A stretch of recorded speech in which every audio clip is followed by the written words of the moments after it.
Maya poured the measured grains into the pot. The kitchen smelled of ginger and steam. For 7 years, this was the rhythm of her life. The steady ticking of the wall clock, the precise heat of the burner, the quiet expectation of a husband returning home. She wiped the counter, smoothing away a drop of water with a damp cloth. The house felt solid, predictable, and entirely under her control. Then, the phone on the granite island lit up. It vibrated once, a sharp, metallic sound against the stone. Maya paused. She did not reach for it immediately. The screen glowed with an unknown contact, a notification pulsing in the dim kitchen light. "Miss you already." The air in the room seemed to thin. The rice continued to boil, a steady, bubbling sound that suddenly felt foreign. She stood motionless. The clock ticked, marking the seconds of a life that had just ceased to exist. Outside, a car door slammed in the driveway. The message remained, burning into the screen, while the steam from the pot rose to meet the ceiling in silent, white plumes. The sound of the front door unlocking echoed through the hallway. Maya did not panic. She did not scream. She looked at the phone one last time, then slid it across the granite surface, positioning it exactly where it had rested before. Her movements were fluid, deliberate, and devoid of tremor. She wiped the moisture from her palms onto the side of her apron. The kitchen felt different now, a stage where she was the only one who knew the script had changed. When Daniel stepped into the room, he looked for his device, his eyes scanning the counter. Maya turned toward him. She offered a smile, the same one she had practiced for 7 years.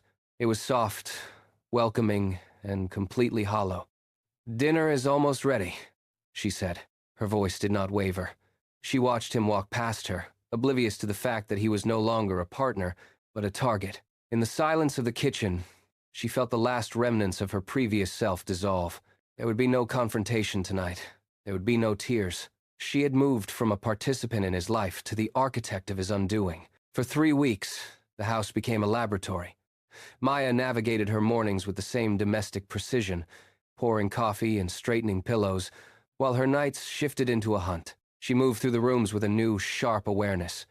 When Daniel left for work, she searched the pockets of the coats he left in the hall. She found the receipts small, crumpled slips of paper documenting hotel stays and expensive dinners. She mapped the dates. She tracked the signal of a second hidden phone he kept tucked in a desk drawer. The screen revealed a name, Priya. Each message was a data point in a larger, uglier picture. The most biting discovery came late one evening while Maya reviewed their online bank statements. She traced the withdrawals. Every gift, every dinner, every secret trip was paid for by their joint account. The money she had saved for their future was actively funding his betrayal. She sat in the dark, the blue light of the laptop illuminating the rigid line of her jaw. There was no anger, only a cold, growing weight in her chest. She closed the ledger, committed the numbers to memory, and stood up. The investigation was over. The planning had just begun. Maya began the systematic reclamation of her own existence. She met with a lawyer in a quiet office, documenting every investment, every asset, and every claim to the home they once shared. She did not rush. Over 6 weeks, she funneled 40% of their joint savings into a private, untraceable account. Each transfer was small. A quiet drip of capital moved while Daniel remained fixated on his own affairs. She picked up the phone and dialed an employer from her past, a firm that had offered her a position 2 years prior. The invitation remained open. She accepted it, effectively erasing the professional sacrifice she had made to accommodate him. She organized the paperwork for her new life, file by file, keeping everything hidden in plain sight. She was no longer shrinking to fit his expectations. She was expanding into the space he had ignored. By the end of the 2nd month, the foundation of her independence was complete. She had secured the house, the capital, and the career. Every move was calculated, every decision final. She looked at the empty files on her desk and felt the shift in reality. The version of her that belonged to him was gone. Only the strategist remained. The 7th anniversary arrived with the precision of a ticking clock. Maya stepped into the room, smoothing the fabric of the red dress Daniel always requested for special occasions.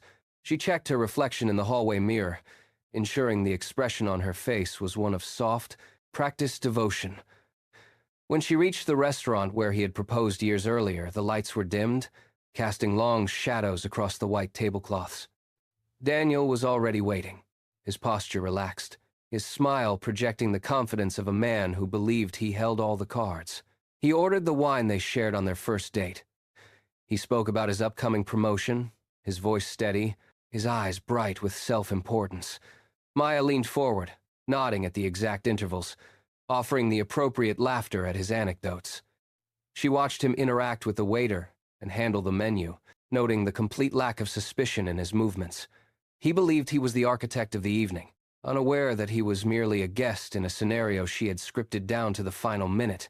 The air between them felt thick with unspoken history, yet he remained blind to the reality. She continued the performance, keeping her gaze steady, waiting for the dessert to arrive. The waiter cleared the dessert plates, leaving the table empty. Maya did not reach for her wine.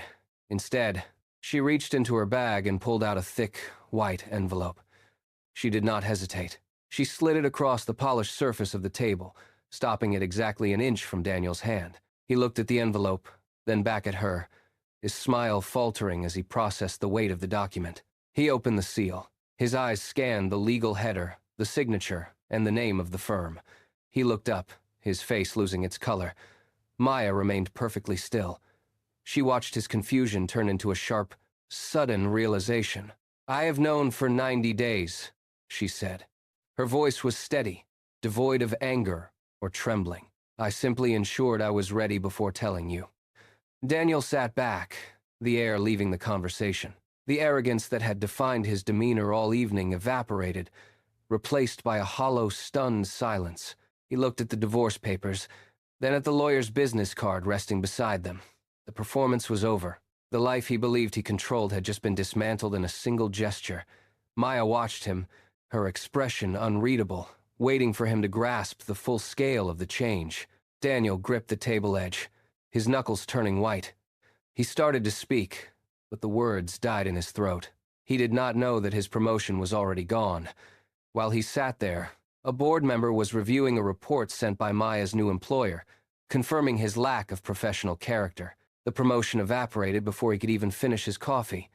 The phone in his pocket vibrated once, twice, then fell silent. It was a notification from a frantic, panicked colleague, but he did not check it. He did not know that Priya's husband had just received an email detailing every hotel stay and every gift funded by the joint account. The evidence was absolute. Maya watched him struggle to comprehend the scope of his ruin. She had not raised her voice. She had not issued a single threat.